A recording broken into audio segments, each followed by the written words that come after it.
Violet Chambers counted turnips on the flagstone beside the coal scuttle, 6 in one basket and 8 in the other, while lye bit into the cracked skin between her fingers and left a faint, medicinal heat that would not wash out before nightfall. The kitchen at St. Jude's Women's Refuge had no room for waste and no room for vanity. Steam fogged the lower panes. Flour dust settled on the cuffs of her plain brown dress, and the ledger she kept open on the corner table already carried a thumbprint of soot. She had made the decision 3 weeks earlier with one bag and no witness, yet she still felt the weight of the townhouse key in her palm sometimes, as if it had not been surrendered, but lodged in memory like a shard of glass. She had left Mayfair at dawn, before the first maid lit the breakfast room fire, carrying only 2 dresses, her father's worn arithmetic manual, and a miniature of her sister that had been painted before the fever took her. By noon that same day, Augusta Chambers had sent a note through a footman she did not recognize. "Return at once. You are being irrational." Violet had folded it once, then again, and fed it to the stove beneath a pot of cabbage broth. The refuge matron, Mrs. Ellery, had watched the paper curl without comment and handed Violet a list of debts owed to the milkman and cooper. That had been her welcome. Numbers instead of instructions. Work instead of permission. The injustice had begun before she left, in the blue drawing room where her mother received callers as if every conversation were an appointment with an accountant. Augusta sat upright on a settee upholstered in French silk, pearls at her throat, expression composed to the point of absence. Sir Lionel Harrow had been expected at 4, the tea arranged, the contract papers stacked with a ribbon beside the silver bell. Violet remembered the way her mother's eyes moved over her dress. Hem first, then her gloves. Inventory before affection. "You will marry Sir Lionel Harrow by quarter day. Sentiment is expensive." Augusta had not raised her voice. She had delivered the sentence as if confirming the price of sugar. Violet had stood with her hand on the mantel and felt the cool marble anchor her. She had not asked whether Sir Lionel wanted her. That answer was already in the room, in the ribboned documents, in the solicitor waiting 1 floor below. She had asked instead, "Is this about debt?" Her mother's gaze had not shifted. "This is about continuity." Then, after the smallest pause, "Your father understood figures. You misunderstand your duty." The cruelest thing was not the order. It was the boredom with which it had been given, as if Violet's life were an overdue invoice, and this marriage the ordinary method of collection. At St. Jude's she worked 16-hour days, and slept in a room narrow enough that she could touch both walls with her arms extended, and this was the freest she had ever felt. The refuge occupied a former parsonage off Holborn, its plaster mended in uneven swathes, its stair-runner patched from older carpets. Women arrived with carpet bags, with infants, with silence. Violet did not ask for histories they were not ready to speak. She recorded names, assigned beds, measured lamp oil, bargained for stale bread at dusk, and learned that hunger had a timetable stricter than any season in Mayfair. She balanced accounts by candlelight until ink stained the side of her hand, then woke before dawn to count potatoes and mend torn aprons with thread pulled from her own hem. By the last Thursday of September, the bruises on her knuckles from carrying crates had yellowed and faded, but Augusta's second message arrived with the same economy as the first. A card embossed with the Chambers crest. Nothing more than 6 words. "You are expected Sunday at 2. Violet placed the card beneath the tea tin and finished adding the butcher's totals. Mrs. Ellery glanced at the crest, then at Violet's face. "Will you go?" she asked. Violet dipped the pen and drew a line beneath the final column. No. Her voice remained steady. The answer cost her more than train fare and civility. It cost the last pretense that she still belonged to two worlds. On Sunday, Augusta came anyway. The carriage stopped outside St. Jude's just after Vespers, wheels bright with city mud and a groom holding an umbrella over the polished step. Augusta crossed the threshold without haste, lavender kid gloves unmarked, veil pinned to a hat that had never seen soot. The vestibule smelled of damp wool and boiled onions. For one strained moment, the women waiting for supper fell silent around her, their spoons suspended over chipped bowls. Augusta did not look at them, not look. She looked only for Violet. Mrs. Ellery, who feared no title when rent was due, inclined her head and said, "Mrs. Chambers, this is a working house. If you wish to speak, keep it brief."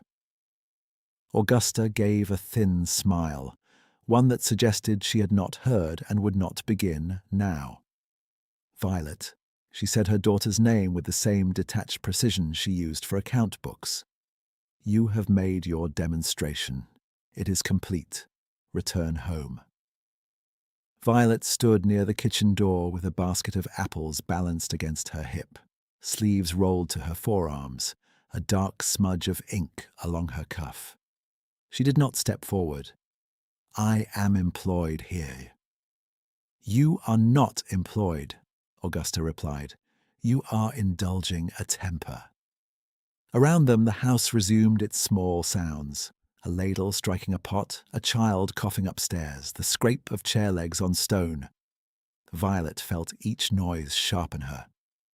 "I accepted a paid post managing provisions and accounts. I am needed." Need is not the question. Augusta removed one glove finger by finger, as if preparing for a social call. "Sir Lionel has agreed to proceed despite your theatrics. The settlement is ready. You will return tomorrow. Your allowance resumes when you behave with sense." Violet had known, abstractly, what forfeiture would mean. No allowance, no dowry access, no invitation to chambers where decisions were made in her name. Hearing the terms spoken aloud in this narrow vestibule, before women who owned less than she had discarded in a week at Mayfair, hardened something clean inside her. She set the basket on the side table so she would not crush the fruit in her grip. "My behavior is not under review." Augusta's eyes cooled further, if that was possible. They were pale grey, nearly colourless in poor light, and nothing in them resembled pleading or anger. Only administration. "You overestimate your leverage. Your father's trust remains under my authority until marriage or majority transfer. You have neither. The Harrow arrangement secures our warehouse obligations. Do not mistake stubbornness for principle." The words struck with precision because they were true in law and false in spirit. Violet understood ledgers. She understood leverage. She also understood being entered as collateral beneath headings written by other hands. She did not cry. The old instinct to appease rose and fell inside her like a swallow she refused to make. Behind Augusta, one of the younger residents, Anne with the mended shawl, hovered uncertainly with an empty bowl. Violet reached into the basket, found the least bruised apple, and placed it in Anne's hands without looking away from her mother. "Tomorrow," Augusta said, "at noon."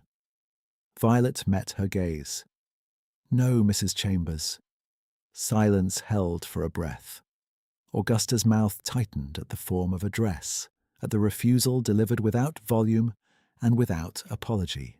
She pulled her glove back on, each finger set with deliberate care. "Very well. If you persist in this performance, you may do so without support. Your key will no longer open the townhouse. Your name will be removed from the family accounts. Do not send appeals." Violet inclined her head once, the movement almost formal. "I will not." Augusta turned, skirts whispering against the vestibule tiles, and crossed back to her carriage. She did not glance left or right. She did not ask what St. Jude's needed, or what Violet earned, or whether she had enough coal for winter. The door shut. Hooves struck stone. The sound receded down the lane until only the kitchen fire remained, breathing low through iron grates. Mrs. Ellery released a breath she had kept hidden in her chest. "You may take 10 minutes," she said quietly. "Then I need your figures for candles." Violet nodded. She stood alone in the vestibule after the others dispersed, one hand braced against the cracked plaster, the other still tingling where her mother's words had landed. No allowance, no dowry, no family table. The losses lined themselves in her mind, like entries in a column, each severe, each final. Then another line beneath them, written in firmer ink than any she had used in Mayfair. Wages due Friday, 7 women to clothe before frost. Flour short by 1 sack. Coal supplier requesting payment by month's end. The arithmetic of survival. The arithmetic of choice. When she stepped back into the kitchen, she tied on her apron, lifted the ledger, and called for the evening inventory. Her voice did not waver. "Candles first," Violet said, setting the ledger on the scrubbed table while broth thickened in the iron pot and the kitchen clock marked the quarter hour with a tired click.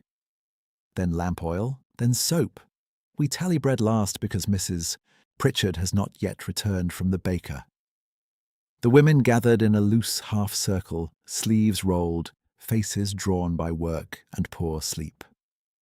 Anne stood near Violet's elbow, apple core clean to the stem, waiting for instruction with the grave concentration of a child who had learned early that usefulness was a kind of shelter.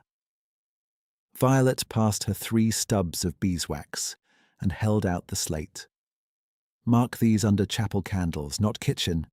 The chapel count must be exact." Anne nodded and wrote the numbers with her tongue pressed to her lip. Violet moved through the room with the ledger open against her forearm, checking each shelf and crate by touch as much as sight. Rough burlap of flour sacks, damp chill of the milk crock, brittle edges of bay leaves wrapped in old newsprint. The refuge had no margin for error. A miscounted sack meant thinner porridge by Thursday. A missing bar of soap meant another week of raw hands and rashes beneath cuffs. When Mrs. Pritchard came in at last with 2 loaves under one arm and bad news under the other, Violet did not look up from the page as she asked, "How much?" 2 pence more than last week," the older woman replied, breathless from the walk. "He said wheat has gone dear again." Violet drew a straight line through the old figure and wrote the new one beside it. "Then we cut sugar from tea on Wednesdays and Fridays. Keep the sugar locked in my cabinet. If anyone asks, tell them it was my decision." Mrs. Pritchard studied her for a moment, then gave a short nod. Respect here came in practical forms. It looked like obedience when obedience cost comfort. No one argued. The evening settled around them in layers of heat and fatigue. Upstairs, a baby cried once and was soothed. In the yard, someone split kindling with regular, weary strikes. Violet calculated candle burn against dark hours and revised the rota for laundry fires, then sent Anne to fetch 2 aprons from mending. She listened to the house while she worked, each sound an entry in her private account of survival. The stair creak outside the infirmary room meant Mrs. Ellery had risen again despite her cough. The faint scrape at the side door meant one of the older girls had returned from seam work and would need supper kept warm. The silence from room 6 meant Mrs. Dane had finally slept. By the first week of October, Violet had learned that St. Jude's ran less like charity than a besieged ship. Every board, every spoon, every blanket had to be counted and defended.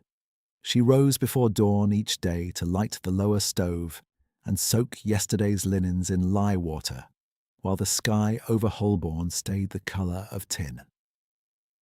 She kept separate ledgers for food, coal, and medicine because creditors who would tolerate delay on turnips would not tolerate delay on quinine. She wrote to suppliers in a hand so clean it looked almost detached, then walked to them in person when letters did not bring terms she could pay. Men who had once bowed to her mother's carriage did not recognize her now in plain wool and worn gloves. Men who did recognize her pretended otherwise. She preferred that. It spared them, and her, the inconvenience of false sympathy. On Tuesday afternoon, she stood in the cooper's yard with rainwater seeping through the sole of her left shoe and negotiated for 2 repaired casks at a price he had not offered in 15 years. "You ask too much," he said, rubbing his thumb along the rim of a barrel. "Payment in 10 days from a refuge is guesswork." "Payment in 10 days from me is arithmetic," Violet answered. "I keep books you are welcome to inspect." He squinted at her, unimpressed by accent and posture both, then named a sum still too high. Violet removed 1 glove and laid 3 coins on the plank between them. "This now.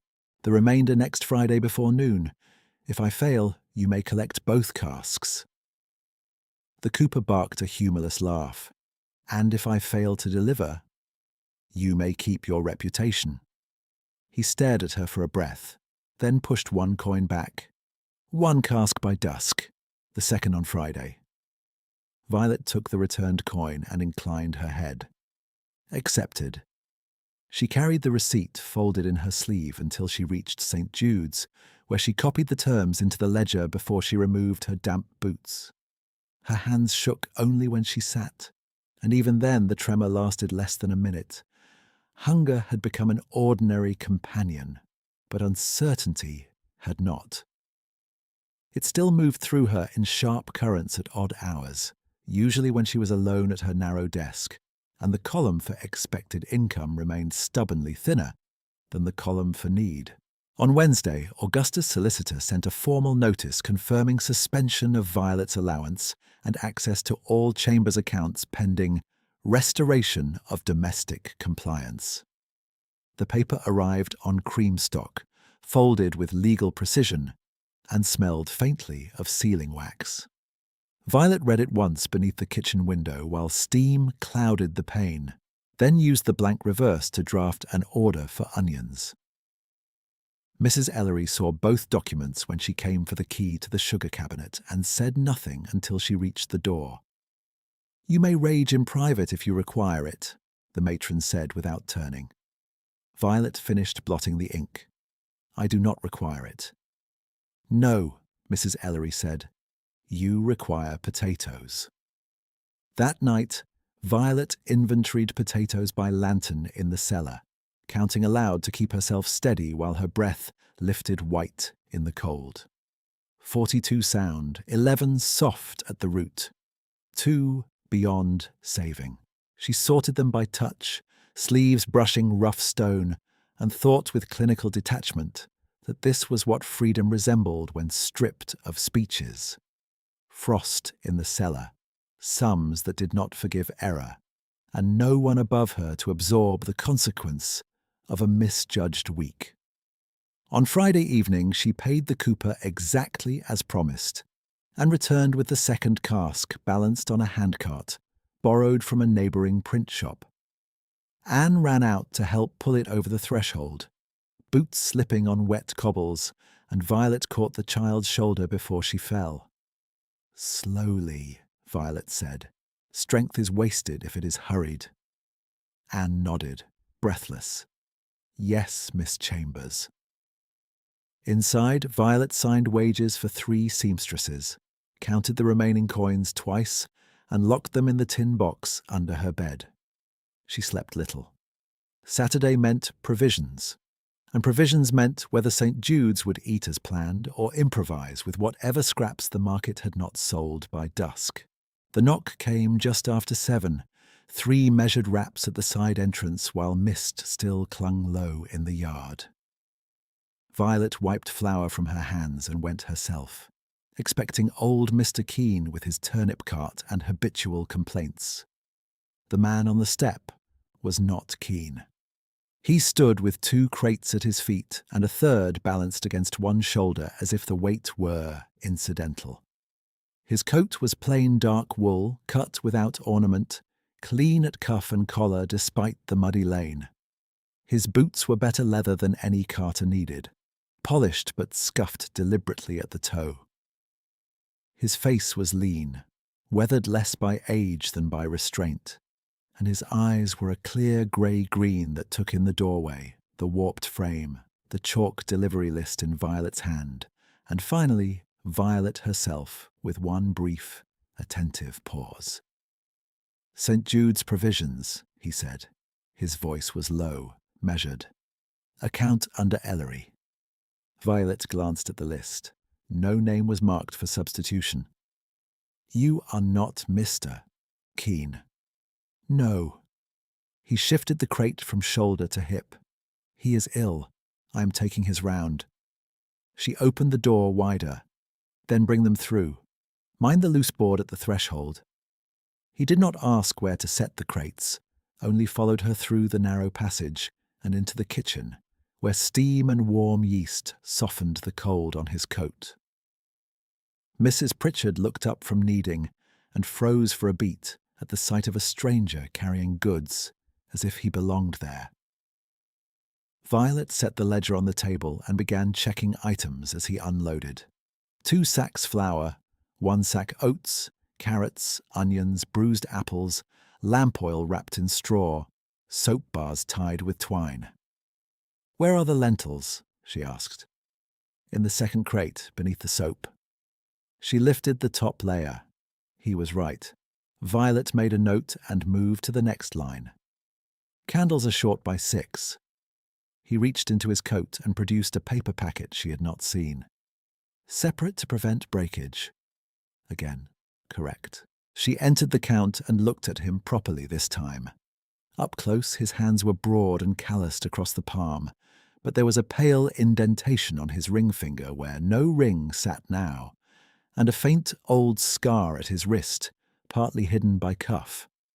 Not a common labourer, her mind supplied before she checked it. Not merely that. "What name shall I record?" she asked. He set the final crate down, straightened, and met her gaze without presumption. "Gray. You may record Gray." "Mr. Gray?" "If you prefer." Violet dipped the pen. "St. Jude's prefers names that settle invoices if there is dispute." A line that might have been amusement touched his mouth, then vanished. "Then record Mr. Adrian Gray. There will be no dispute." Mrs. Pritchard coughed into her sleeve and muttered that she would fetch tea, then did neither, and remained by the table with purposeful busyness. Anne peered from behind the pantry door, eyes wide, until Violet gave her a look that sent her back to peeling carrots. Violet checked each weight against the order, refusing the instinct to hurry because he waited. He did not fidget or fill the silence. When she reached the final figure, she held out the receipt book. "Sign here. Payment due Tuesday after market." He took the pen, and the way he wrote his name made her still for half a second.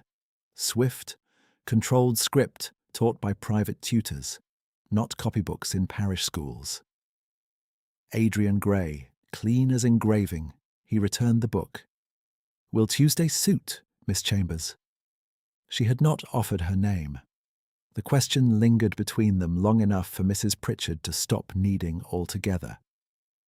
Violet closed the receipt book with deliberate care. "Tuesday will suit. How did you know my name?" "Mr. Keene spoke of your figures," he said. "He said St. Jude's had found a woman who could make pennies obey." That was answer and not answer. Violet recognized the shape of a deflection because she had lived among polished ones all her life. She nodded once. "Then tell Mr. Keene to recover quickly. We cannot afford to educate replacements." This time he did smile, slight and transformative, altering the reserve of his face into something unexpectedly warm. "I will inform him." He turned toward the door, paused at the threshold as if checking the room one final time, then looked back. You are short on coal for next week. Violet stilled. How do you know that? Your scuttle is half filled, and your order did not include increase for colder nights. She did not thank men for noticing deficiencies she had not invited them to notice. Our coal is accounted for. Very well. He inclined his head, formal as any drawing-room bow and somehow less performative. Good morning, Miss Chambers. Good morning, Mr. Gray. He stepped out into the yard and was gone before Anne could invent an errand to follow. Violet stood with the receipt book in her hand and the scent of cold air still in the doorway, aware of Mrs. Pritchard watching her with naked curiosity. Well, the older woman said at last, pressing dough flat with decisive palms, that is not Mr. Keene. No, Violet replied, setting the signed page to dry beside the stove. It is not. Then she picked up her pen, turned to the ledger, and entered his name in ink that did not blot. The ink was still drying when something struck the back step with a hollow thud, followed by a short curse and the scrape of boots against brick. Mrs. Pritchard looked up. Anne flinched. Violet closed the ledger at once and crossed the passage, lifting her skirt clear of the damp threshold as she stepped into the narrow alley behind the kitchen. Mr. Gray was already kneeling beside one of the coal porters, a broad-shouldered man from 2 streets over who supplied half the parish, and spoke in cheerful complaints when he was not winded. A split crate lay open on the stones, apples rolling toward the drain. The porter's right hand was wrapped in a handkerchief gone dark at the edge, and Mr. Gray's left thumb pressed firmly over the cloth to slow the bleeding, while he spoke in a low, even tone that allowed no argument. Keep pressure, higher, he said, lifting the man's forearm. You will not grip a shovel with that hand today. The porter grimaced. If I do not, my brother will dock me. Then your brother may learn arithmetic, Mr. Gray replied. You will lose more by tearing it open again. Violet took in the scene in one glance. The makeshift bandage, the mud, the apples bruising where they had fallen. She turned without comment, went back inside and opened the medicine cabinet Mrs. Ellery guarded as if it contained coin. There was little to spare. 2 clean strips of boiled linen remained in the lower drawer, folded for fever compresses. Violet took one, hesitated, then took the second as well. By the time she returned, Mr. Gray had eased the porter onto the back step, coat folded beneath his elbow. Use these, Violet said, holding out the linen. Mr. Gray looked up. His eyes were clearer in daylight than they had appeared in steam and stove smoke, not merely pale but alert, as if they registered the whole shape of a room and the smallest movement within it. He accepted the cloth without reaching for her hand. You are sacrificing useful stores, Lady Violet. The title stopped her more effectively than surprise would have. No one at St. Jude's called her anything but Miss Chambers, and often only Miss. Names here were practical things. Titles belonged to the rooms she had left. My title was not included in your invoice, she said. A faint line appeared beside his mouth, not apology and not quite amusement. Habit, Miss Chambers. He tied the fresh bandage with quick precision, checking the pressure at the wrist with 2 fingers, and adjusting until the porter's breathing steadied. Violet noticed with the detached attention she gave all competent work that he moved like a man accustomed to command without display. No wasted motion, no raised voice. The porter obeyed him as if obedience were obvious. Mrs. Pritchard emerged with a basin of water and stood over them, hands planted on her hips. Tom Willis, you are banned from carrying crates with one hand and pride with the other. Sit quiet. Mr. Gray, if you cannot linen that well, you may also help peel onions when you are done. Tom gave a pained laugh. That is crueler than the cut. Mr. Gray's gaze shifted briefly to Violet, and he smiled once, quickly, transforming the reserve of his face into something unexpectedly gentle. "I have survived sterner punishments, Mrs. Pritchard." The moment was so brief it might have passed as ordinary courtesy, yet Violet felt the odd sensation of being seen in the middle of routine, not as daughter, not as bargaining piece, not as moral lesson, but as a person carrying too many ledgers and not enough sleep. She did not name the feeling. She turned to gather the fallen apples, sorting salvageable from spoiled in silence, while Mr. Gray secured the final knot, and sent Tom home with instructions he pretended to resent and plainly intended to follow. By Tuesday morning, the alley had dried, the bruised apples had become compote, and Violet had measured every remaining candle to half-inch marks in the ledger margin. She waited at the side door with the payment envelope tucked beneath her account book, listening for wheels and finding none. Mr. Gray arrived on foot, coat damp at the hem, carrying an extra sack she had not ordered. "You over-delivered," she said as he set it down. "Oats," he answered. "Mr. Keene sent a correction." "Corrections are not gifts." "No," he said. "They are corrections." She checked the sack seal and found Keene's mark pressed in wax. Accurate. Annoyingly accurate. She handed him the envelope. He weighed it in his hand and did not open it. "You trust your sums," he said. "I trust my counting." "Good." He should have gone then. Instead, he stood for one quiet beat, eyes moving to the half-empty coal scuttle near the stove and back to her ledger. Violet saw the glance and closed the book. "Our stores are under management," she said. "I did not suggest otherwise." A cart rattled past in the lane. From the pantry, Anne began reciting multiplication under her breath, while she sorted onions by size. Mr. Gray inclined his head as if concluding a formal call. "I deliver near St. Giles this afternoon. If your Cooper delays again, leave word with the stationer on Fleet Lane. He can find me." That was the second discrepancy. Delivery men did not maintain a network of stationers as message points. Delivery men did not speak as though every quarter of the city were mapped to their hand. Violet made no remark. "If my Cooper delays, I will walk to his yard and remind him of his agreement." His mouth shifted, almost another smile. "Yes, you will." He left with the empty crates.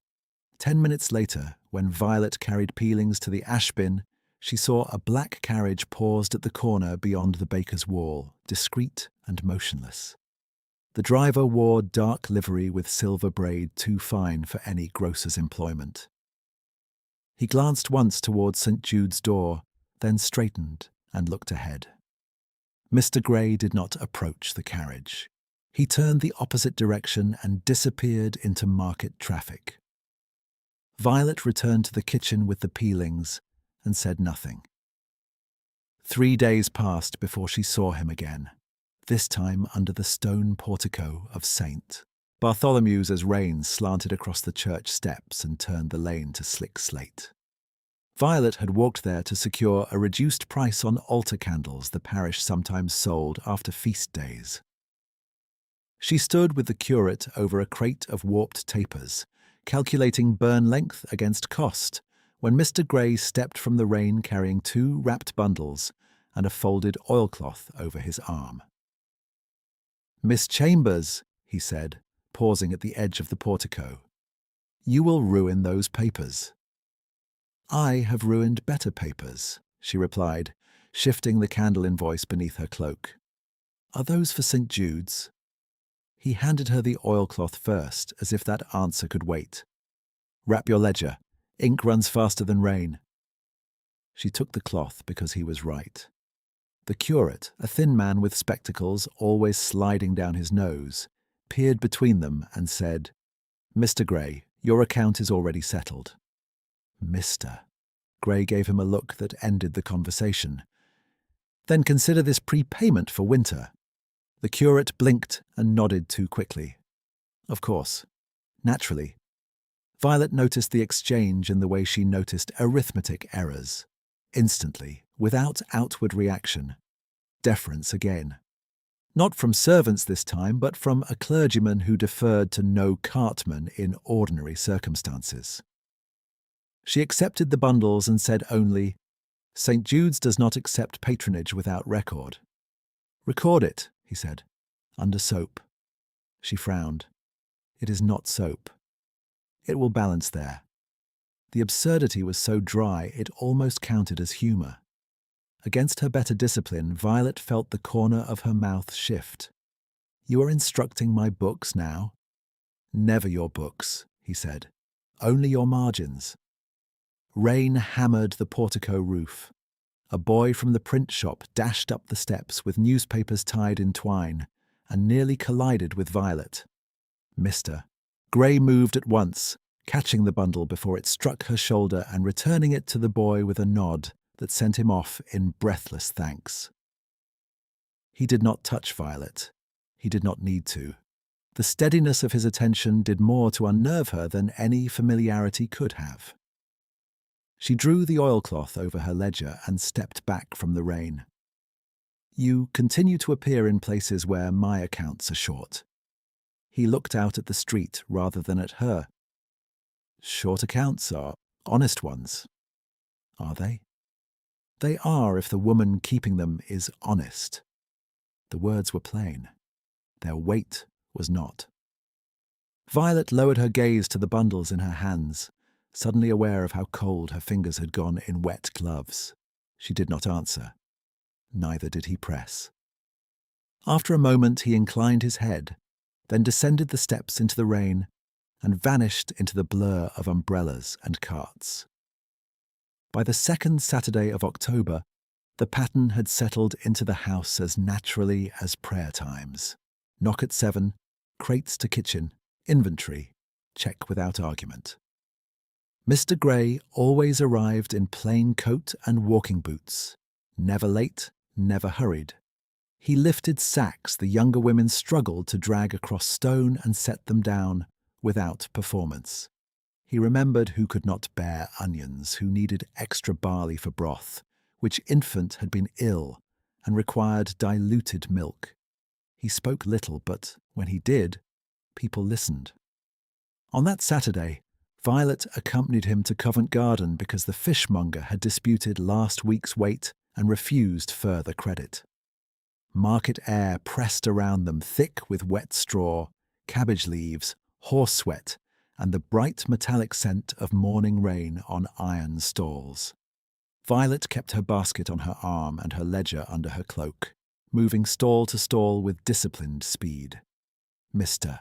Grey walked half a pace behind and slightly to her right, close enough to intervene if carts clipped the curb, distant enough that no one could call it propriety breached. At Mason's Produce, a clerk with ink on his cuffs looked up, saw Mr. Grey, and straightened at once. "Sir," the word slipped out before he caught it. "Mr. Grey, your order is ready." "My order?" Violet asked. Mr. Grey did not glance at her. "Miss Chambers' order." The clerk swallowed. "Yes, Miss Chambers' order." Crates were produced without delay. Prices were fair without haggling. At Henshaw's grain stall, an older vendor began to argue over last month's arrears, until Mr. Grey said quietly, "You were paid on the 12th. Check the red ledger, page 19. The vendor opened the ledger, found the entry exactly where directed, and fell silent. At the butcher's, a queue of household cooks shifted impatiently while Violet reviewed cuts and rejected 2 that were too lean for stew. When she named her price, the butcher scoffed. Mr. Grey said nothing at all. He only rested one gloved hand on the counter and waited. The butcher reconsidered and agreed. It would have been easy, even sensible, to ask who he was.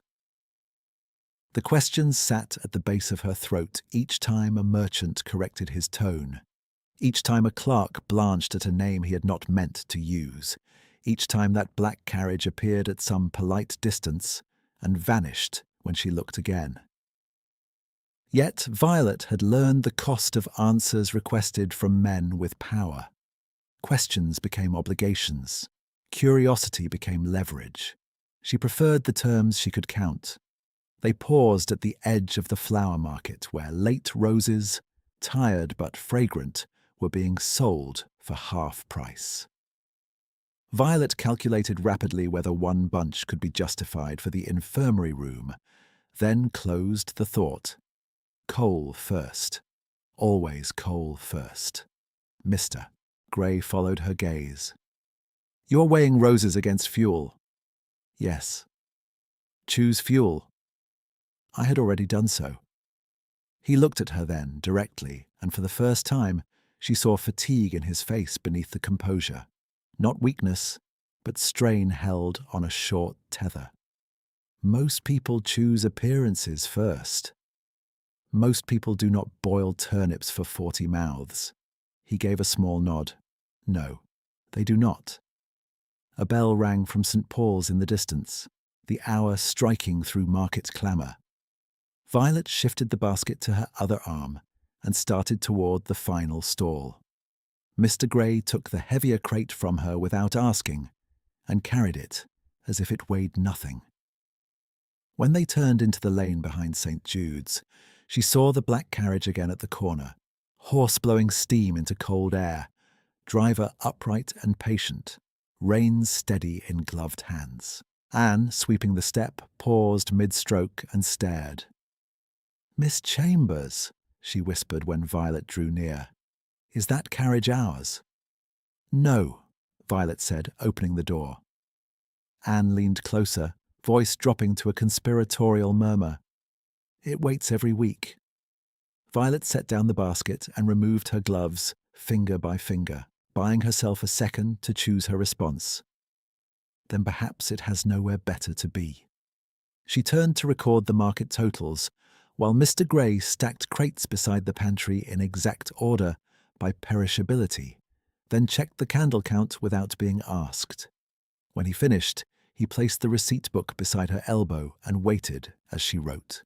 The kitchen warm around them, steam rising from soup, Anne humming over peeled carrots in the corner. "Tuesday," Violet said, handing him the sign slip. "Tuesday," he agreed. Their fingers did not touch. The distance held.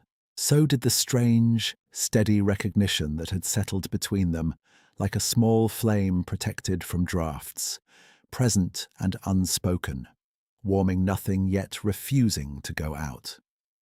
The flame of that recognition remained between them for one suspended breath.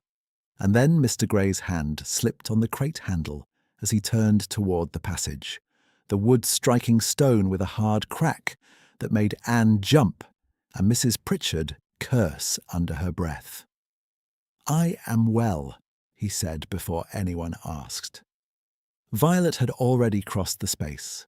The skin at his temple shone with an unnatural dampness despite the chill that still clung to his coat, and when he straightened, she saw the small delay in his balance, as if the room had shifted half an inch beneath him.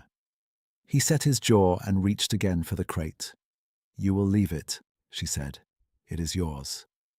"It is on my floor." "Leave it." He looked at her for a moment, and she watched the discipline she recognized in him tighten into place.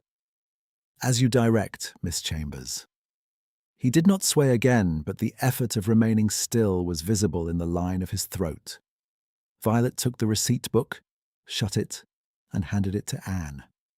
"Pantry shelf 3, now." Anne obeyed at once. Mrs. Pritchard pretended not to watch while stirring soup that no longer required stirring. Mr. Gray moved toward the side door with the measured care of a man refusing to be helped. At the threshold he paused, one hand braced against the frame, breath shorter than it had been 5 minutes earlier. Violet followed him into the alley where cold air struck her face. The black carriage was at its usual discreet distance, driver upright, reins steady, gaze fixed ahead with studied indifference. Mr. Gray, Violet said lower now. You are fevered. No. It was a clean lie. She had heard cleaner. Then your refusal of simple nouns has become elaborate, she replied. You are shaking. His mouth shifted in that nearly smile she had come to distrust, because it often appeared when he meant to evade.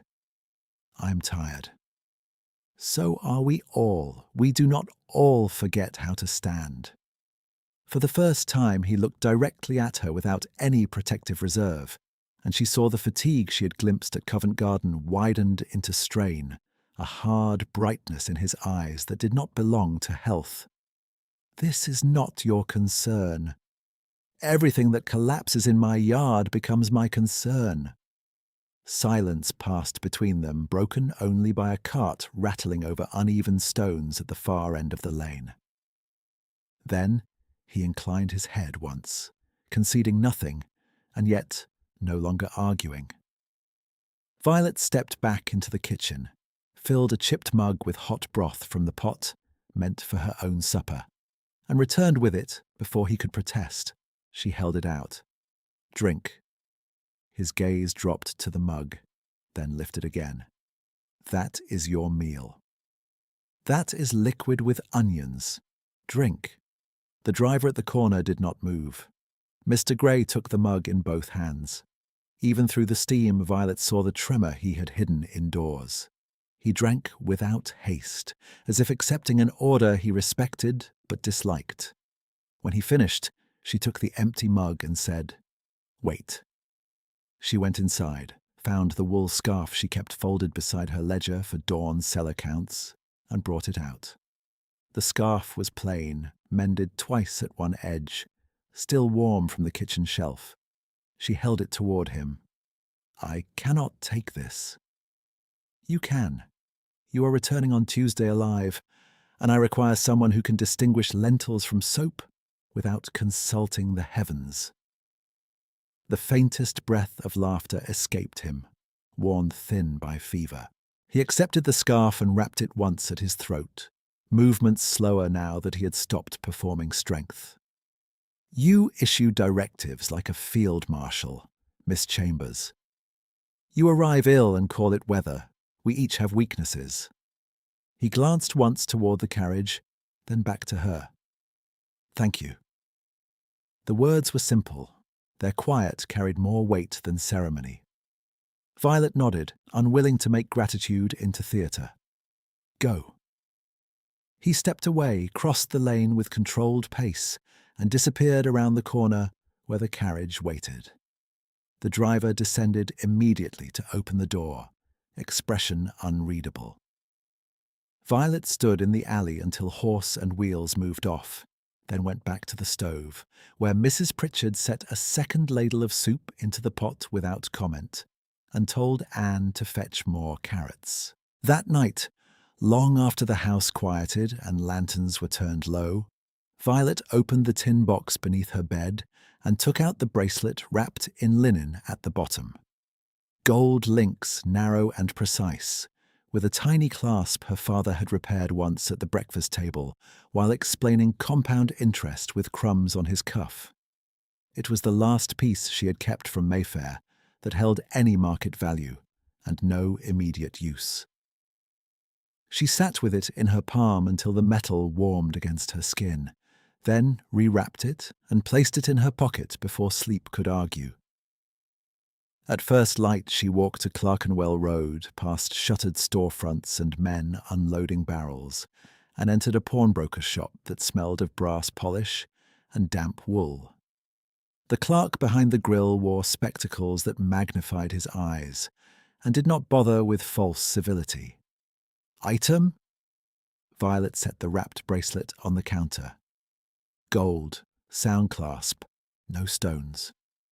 He examined it with a lens, weighed it, named a sum meant for desperation rather than fairness. It is worth 12 shillings more, she said. It is worth what I can sell. It is worth what your books say, similar links fetched last quarter. His brows lifted. You keep my books now. I keep everyone's when they understate assets. He studied her for another beat, then added 8 shillings, then 2 more when she did not move. Violet accepted the ticket and coin without triumph. Outside, she tucked the pawn slip into her ledger and walked straight to the coal yard. She paid for 2 additional loads and delivery by dusk, then crossed to the chemist for willow bark and fever powder on Mrs. Ellery's general account, though she entered the cost under her own wages line. From there, she went to the stationer on Fleet Lane and left a brief note in a sealed envelope addressed to Mr. Gray. For Tuesday. Fever worsened after exertion. Take powder with broth, not tea. If you ignore this, do so privately. She signed only VC. When she returned to St. Jude's, soot already darkened the yard where the first coal load had been tipped. Anne stared at the mound as if it were treasure from a shipwreck. "Miss Chambers," she whispered, "did a duke die and leave us winter?" "No," Violet said, tying her apron. "A ledger balanced." She spent the afternoon hauling smaller buckets to the cellar to save the women with weak backs, and by evening her shoulders burned and her palms had opened in 2 fresh blisters. She wrapped them in linen, locked the medicine cabinet, and carried a tray to the infirmary where Mrs. Dane's cough had returned. The broth was thin. She gave the larger portion away as if appetite were an indulgence she had mislaid. On Tuesday, Mr. Gray came at noon rather than morning, scarf folded in the pocket of his coat, colour still absent from his face, but fever brightness gone. He set down the crates and waited while Violet checked weights. "You received a note," she said without looking up. "I did." "You disregarded half of it." "I took the powder." "With broth?" A pause. "Mostly." She marked the lentils line and moved to soap. "Your honesty improves when supervised." "So I have been told." When she reached for the final sack, he caught it first and lowered it gently to the floor before she could strain her hands. His own hands were steadier than Saturday, yet not fully restored. Violet noted this and wrote payment terms in clean columns. "I owe you a scarf," he said. "You owe me durable health and accurate invoices. I can provide one immediately." She lifted her gaze. "Then begin with invoices." He studied her face, then inclined his head in acceptance that looked, for one brief second, very close to respect offered without disguise. He left with the empty crates, and no further argument. By the 3rd week of October, the coal deficit that had shadowed every evening meal at St. Jude's had narrowed to a manageable line in Violet's books, and she allowed herself exactly 1 extra candle in the accounting room after supper so she could close the month without borrowing against November. The knock that interrupted her came not from the side entrance, but from the front vestibule, formal and rhythmic. The knock of servants trained in houses where announcements mattered more than urgency. Mrs. Ellery opened the door. Augusta's footman stepped inside with polished boots, a silver tray, and an expression that suggested he had walked through smoke by accident. "A note for Miss Chambers," he said. Violet wiped ink from her fingers and took the sealed card. The crest on the wax remained unsoftened by distance. Mrs. Ellery watched her break it. "If it is trouble, we can say you are dead." Violet read the single paragraph in Augusta's narrow hand. "Mrs. Chambers requests the honour of St. Jude's hospitality on Thursday evening for a private charitable supper with Sir Lionel Harrow and associates. Miss Chambers will attend in proper capacity. Refusal will be interpreted as breach of pending settlement terms. No greeting, no signature beyond initials. Administration again." Mrs. Ellery held out her hand. Violet passed her the card. The matron read, snorted softly, and set it on the hall table.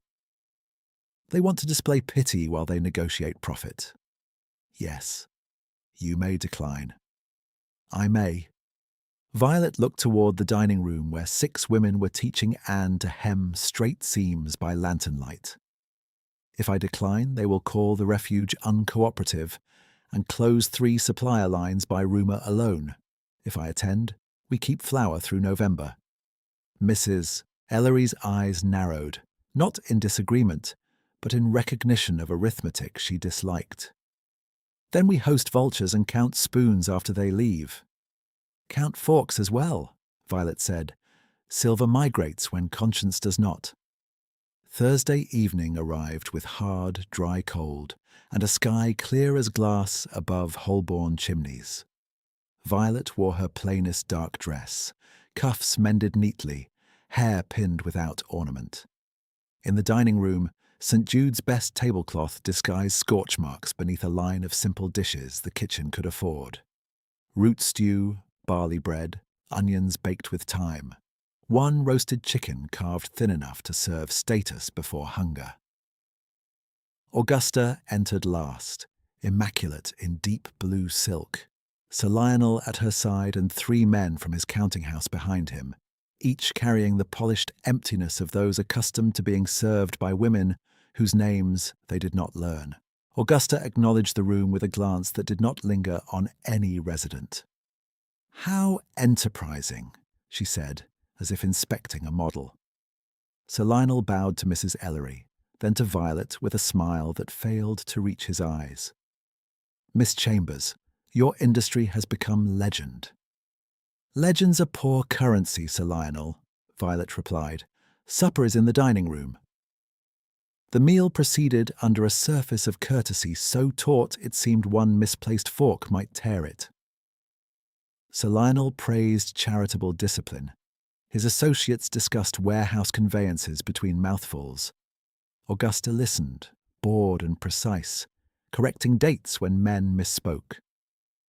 Violet served, cleared, replaced, and kept the rhythm of the room intact, while each sentence confirmed what she already knew. She was being measured as a term within a transaction. When the final course was removed, Augusta rose. "Sir Lionel, perhaps we may review the draft in a quieter room."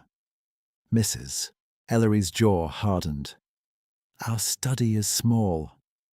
"It will suffice," Augusta said. Violet gathered decanters onto a tray and followed at a distance as Augusta, Sir Lionel, and 1 associate moved into the study off the front hall. The door remained nearly closed, not latched. Firelight from within cut a narrow line across the corridor runner. Violet stopped in the shadow beside the umbrella stand, tray balanced against her palms, waiting for the moment protocol required entry. Inside, paper rustled. A chair leg scraped. Augusta's voice came first, flat as ever. "The marriage license can be expedited if necessary. Delay serves no one." Sir Lionel answered, equally calm, and because the door was not fully shut, each word arrived with brutal clarity. "She is not a wife, Mrs. Chambers. She is the signature required for transfer." The tray grew suddenly heavy. Sensation left Violet's fingers in a swift, cold wave. The silver edge bit into her skin, and she did not feel it until a second later. Her throat tightened so sharply she had to draw breath through her nose to keep it silent. No anger flared, no tears rose. Only a precise internal collapse, like a column of figures she had trusted revealing itself false from the first line. Augusta replied, untroubled. "Terms are immaterial so long as execution is clean." A second male voice, the associates murmured, "And once executed." Sir Lionel gave a short laugh. "Her management of beggar accounts can continue if it pleases her, so long as she signs." Violet stood very still in the corridor, pulse striking at the base of her throat. Something harder than humiliation formed inside her, not dramatic, not loud, structural. She adjusted her grip until the tray steadied, then lifted her chin and pushed the study door open with her elbow. All 3 looked up. She crossed to the side table and set the decanter down without spill or tremor. "Your port, Sir Lionel." His smile returned by reflex. You are very efficient, Miss Chambers. Violet met his gaze. Her voice did not waver. I keep accurate records. She turned before any answer could be shaped and left the study, closing the door softly behind her, the numbness still moving through her hands like winter water as she walked back toward the kitchen where the women of St. Jude's were stacking plates and waiting for her next instruction. The kitchen heat struck Violet as she crossed the threshold, and for a moment the ordinary sounds of St. Jude's felt painfully distant from the corridor she had just left. Plates set into basins, ladles against iron, Anne counting forks under her breath because Mrs. Pritchard had taught her to count aloud when guests had been rich and careless. Violet set the empty tray on the scrubbed table and began stacking dishes without instruction. Her fingers still tingled where the silver rim had pressed. She kept moving until sensation returned. Mrs. Ellery watched her from the stove, one hand braced on the mantel, cough held in her chest by habit. What did they say in there? Violet rinsed a decanter, dried it, and set it upside down with exact care. Nothing we can invoice. Mrs. Pritchard glanced up, saw Violet's face, and sent Anne to fetch fresh water from the back pump. The child obeyed, boots clattering through the passage. Only when the door shut behind her did Mrs. Pritchard speak. You are white as flour, Miss Chambers. I am occupied, Violet said. That answer might have ended the matter on another night. It did not end it now. Mrs. Ellery crossed to the table, placed both palms on the wood, and held Violet in place with the steadiness that had seen women through childbirth, debt collectors, and winters when coal ran out by Candlemas. Occupied with what? Violet drew one breath, then another. The words in the study had stripped pretense down to its frame. Signature required for transfer. So long as she signs. She had known the shape of the arrangement, she had not known its naked language. Now she did. Departure, she said. Mrs. Ellery's eyes sharpened. From the supper? From this house? The silence that followed was clean and hard. Mrs. Pritchard set down the spoon she was holding. Water dripped from its bowl onto stone. You cannot afford to leave, Mrs. Ellery said. I cannot afford to stay where they can reach me by your front room. That is true, the matron said after a beat. Where will you go? Violet dried her hands and folded the cloth. I do not yet know. Mrs. Ellery looked toward the passage where Anne had disappeared, then back at Violet. You know. Violet met her gaze. I know one door. The matron did not ask whose. She had seen enough in the last month. The measured knocks, the precise invoices, the way a black carriage waited where no delivery cart should wait, the way a man called Gray noticed deficits no one else saw and accepted rebuke without offence. She reached into her pocket and drew out the key to the document cabinet. If you leave tonight, the books must be handed over. Violet nodded. I will close through today and mark out standing orders. Mrs. Pritchard gave a short, rough exhale that was nearly a laugh. You are resigning at midnight and still balancing onions. I am resigning because I balance onions. By the time the church bell struck 10, the charitable supper had ended and Augusta's carriage had gone.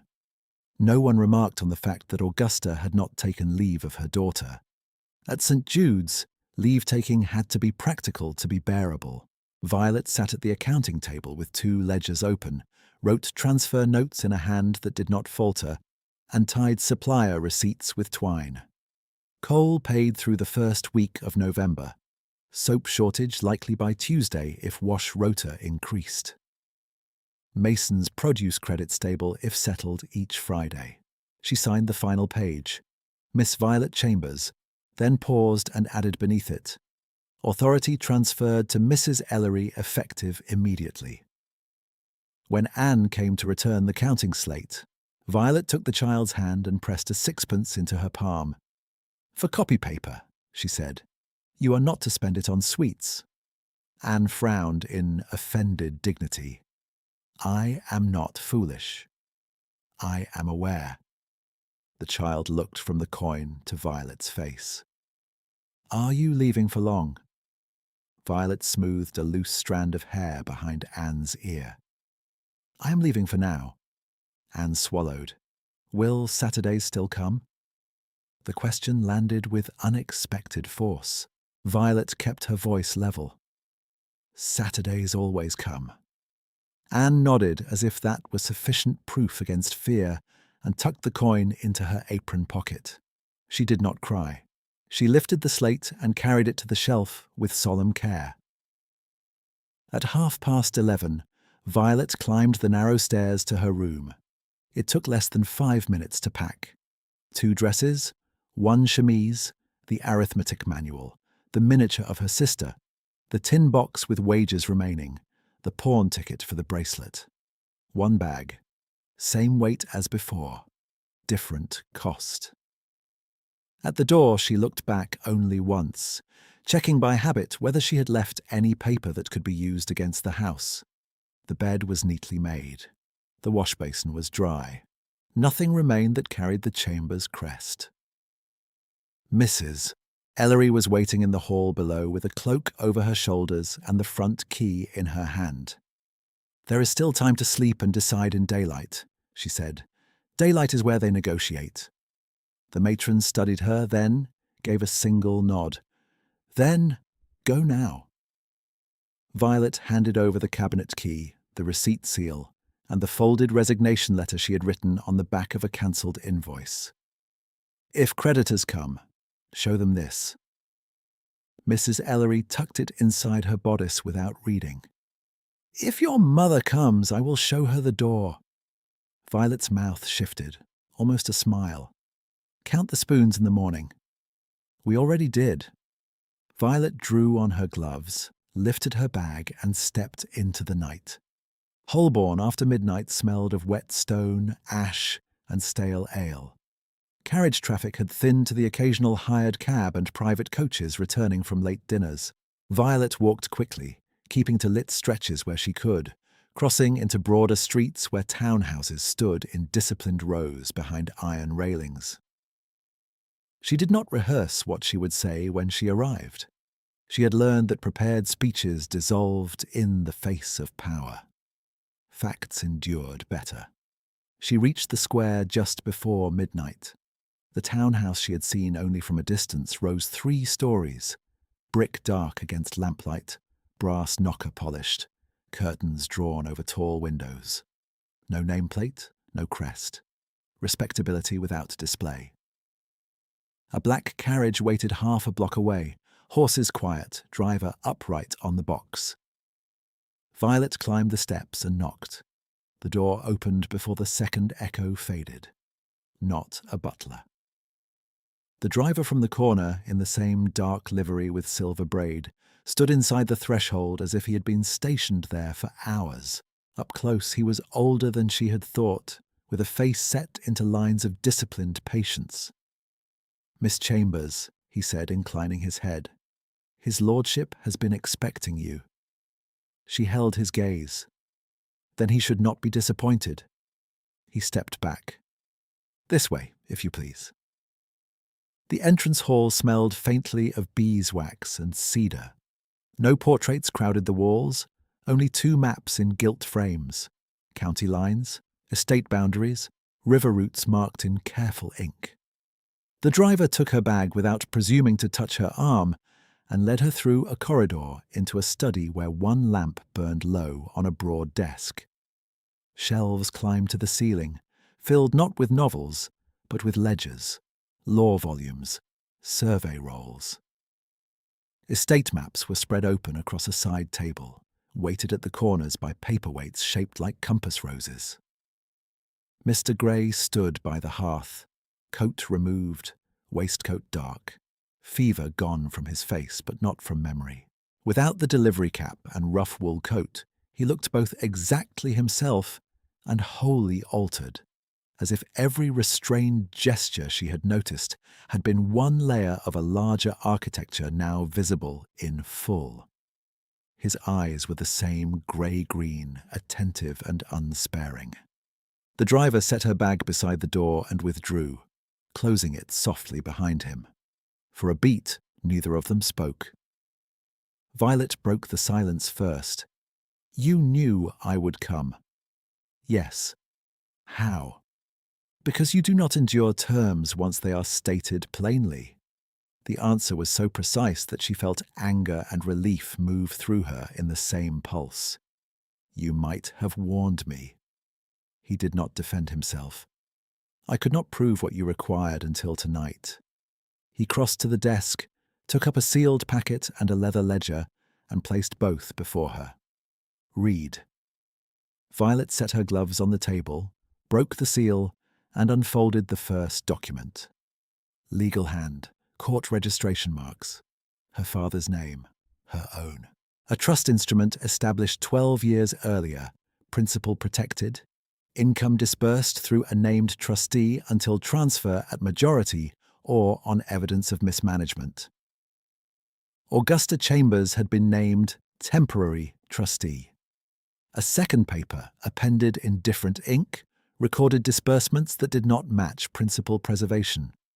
Warehouse payments, Harrow obligations. Private debts charged against trust income without beneficiary consent. Her vision narrowed, then steadied. She turned to the leather ledger. Columns mirrored the legal entries, only clearer. Dates, sums, receiving accounts, signatures. Sir Lionel Harrow's agent appeared 3 times in the margin. When Violet looked up, Mr. Gray was watching her, hands clasped behind his back, expression stripped of all the easy ambiguity he had worn in the market and alley. "I am Adrian Hale, Marquis of Norwood," he said, "and the trust your mother has been spending is yours." The sentence settled into the room with almost no sound, no flourish, no plea for reaction, only the quiet force of a fact that reordered every preceding week. Mr. Gray, with his plain coat and perfect invoices, who knew stationers and curates and vendors by their debts. Mr. Gray, who carried sacks through St. Jude's kitchen and accepted broth in a chipped mug. Mr. Gray, whose driver waited around corners and whose name made clerks straighten. Not a delivery man borrowing authority. A man of authority borrowing obscurity. Violet placed both palms flat on the desk until the faint tremor in her fingers subsided. "Why me?" His brow shifted slightly. "Because it is your property." "That is law, not motive." He held her gaze. "Because I was appointed secondary executor by your father if trustee conduct came under question, and because no petition could proceed without your instruction. I waited for instruction you had to give freely." She absorbed that in silence. Her father had built contingencies into paper while still alive, had anticipated the possibility that trust could be converted into leverage. She felt, briefly, the old ache of him so close in ink and so absent in flesh. "You tested me," she said. "I observed you. At St. Jude's." "At St. Jude's, at Covent Garden, at the church steps. I needed to know whether you wanted rescue or control." The distinction cut cleanly to the bone. Violet exhaled once, slow. "I want my name removed from every arrangement made without my consent. I want St. Jude's insulated from retaliation. I want Harrow's claims extinguished in writing." Adrian Hale inclined his head. "Those filings are drafted. They require your signature tonight and your appearance at Chancery in the morning. No fanfare. Only process." It was the most convincing kindness she had ever been offered.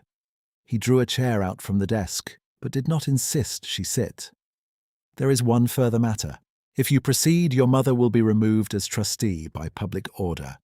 There will be no private settlement after that." Violet picked up the pen lying beside the trust packet. Its nib was newly cut. Ink waited in a heavy glass well. She did not sit. She signed the instruction to petition, then the affidavit of beneficiary objection, then the protective order for St. Jude's disbursements to be routed directly through a new account under her authority. Her signature remained even across all 3 pages. When she set down the pen, she met his eyes. There will be no private settlement. Outside, somewhere beyond the drawn curtains, a clock struck midnight and then 1. Adrian gathered the signed papers, sanded the ink, and sealed them with deliberate care. In the quiet that followed, Violet stood in the lamplit study with her one bag still by the door and felt the axis of her life turn, not toward safety granted by someone else, but toward ground she could finally claim in her own name. By 8 the next morning, Violet stood beneath the high windows of Chancery Court, with her gloves buttoned to the wrist and her father's arithmetic manual in her bag like a private talisman, while clerks moved in brisk lines between desks and stamped petitions with mechanical force. Adrian had arrived beside her in dark formal coat, signet ring restored to the finger she had once seen bare, and the transformation did not feel theatrical. It felt like a correction. The same restraint, the same measured voice, only no longer disguised as ordinary trade. "Do not answer speeches," he said quietly as they waited to be called. "Answer questions." "I prefer questions." A corner of his mouth shifted. I had noticed. The clerk who had nearly called him Sir at Covent Garden passed their bench carrying bundles tied in red tape.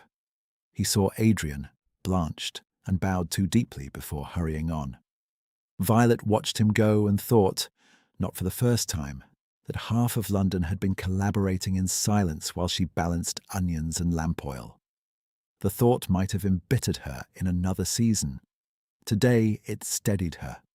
The silence had ended because she had signed. When their matter was called, the courtroom was smaller than she had imagined and colder, with polished wood, narrow light, and a bench that made ordinary voices sound thin.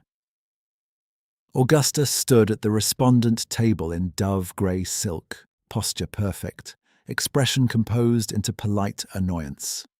Sir Lionel sat one seat behind her with his solicitor, jaw set, eyes avoiding Violet's.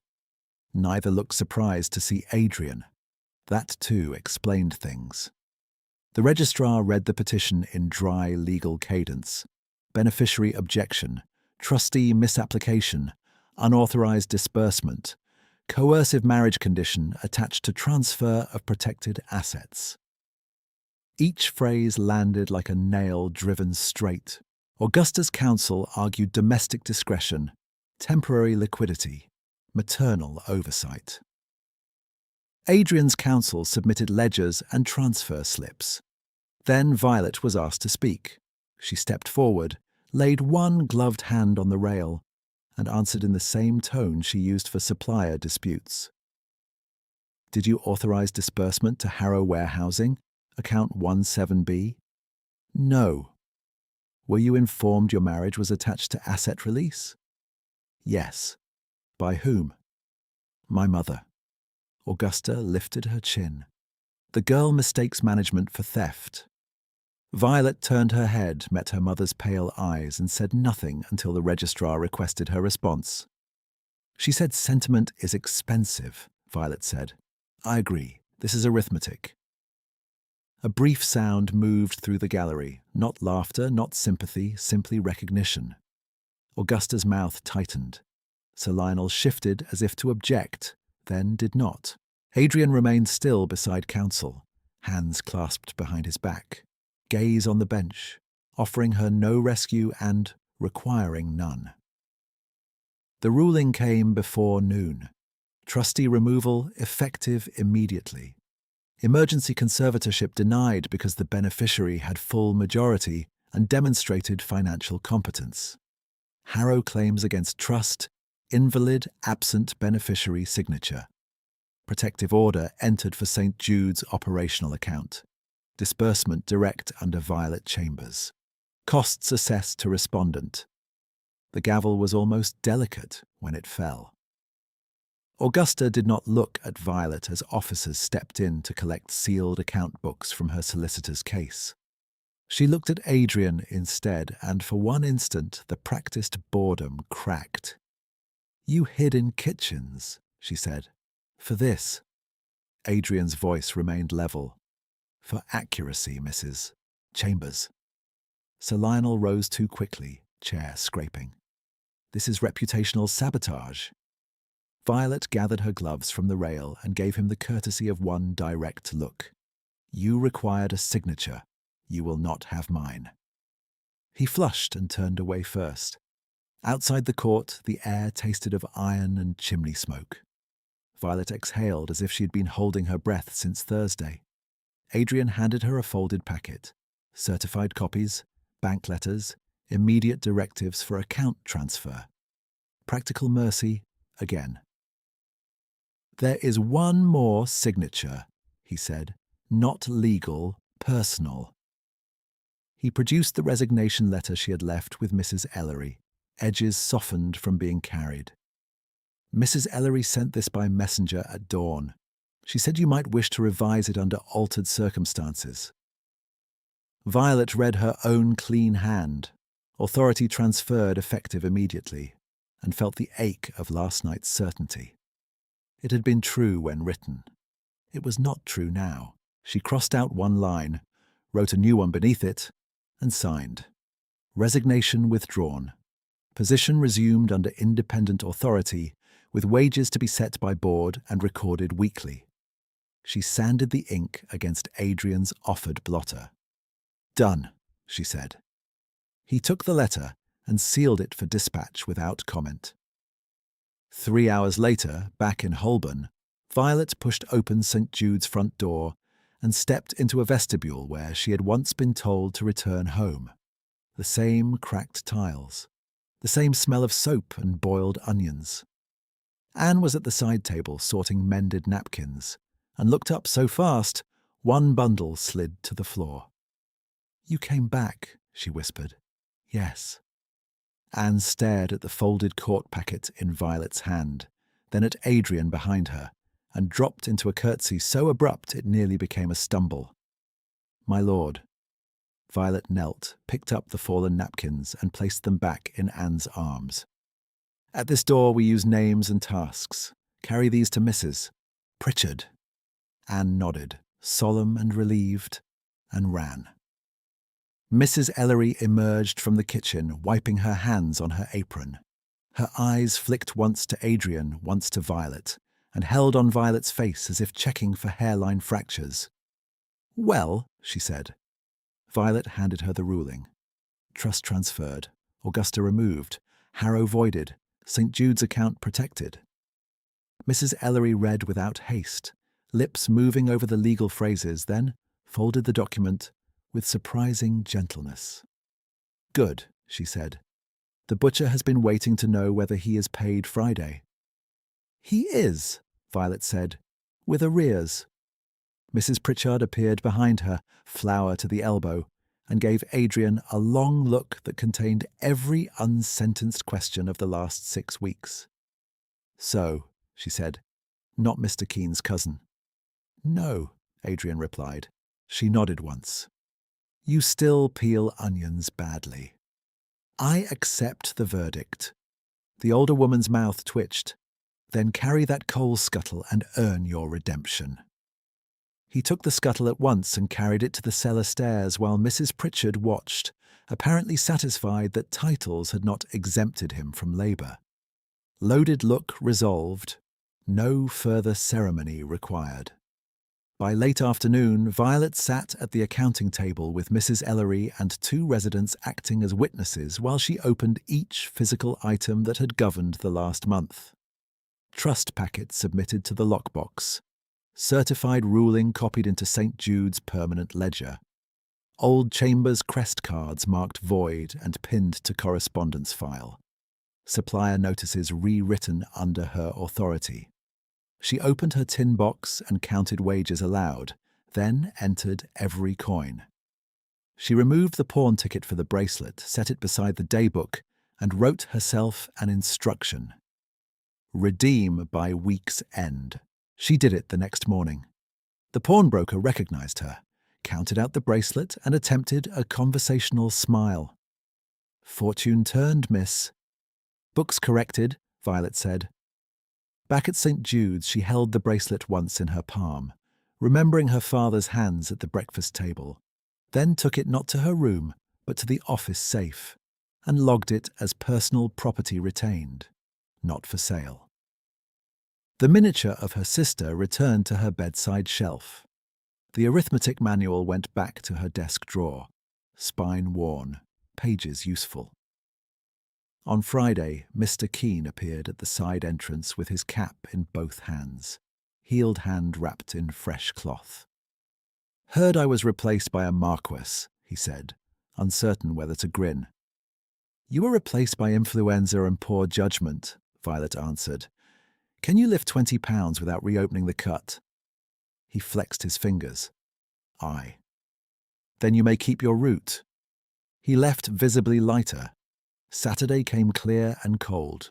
Violet stood in the refuge courtyard where she had once counted turnips beside a coal scuttle, and now reviewed winter orders with 3 women who had agreed to serve as a formal provisions board.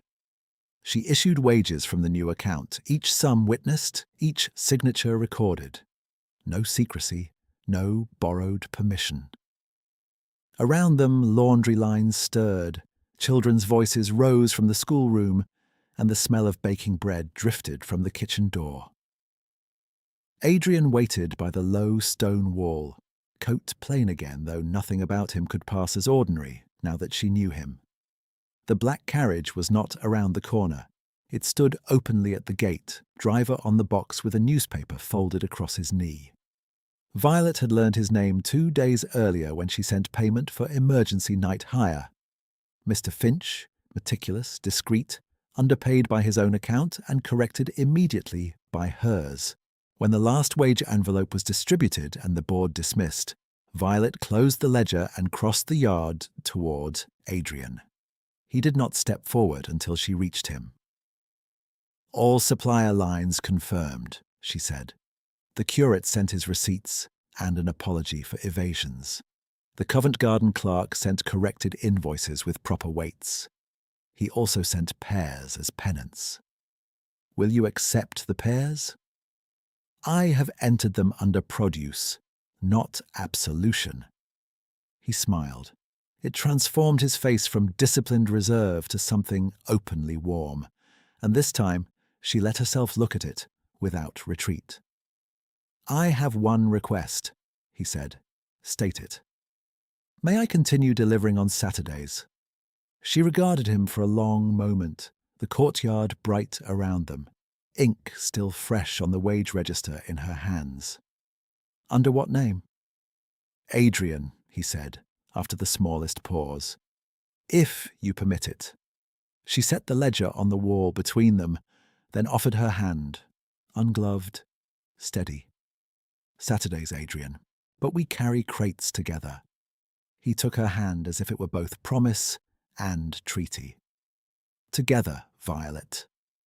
Behind them, Anne called from the kitchen that the soup would scorch if no one claimed it, and Mrs. Pritchard answered that soup was resilient, but men were not. Violet laughed, quiet and unforced, then turned back toward the refuge door with Adrian at her side, not above her, while the courtyard that had once witnessed her exile received her now as its rightful steward.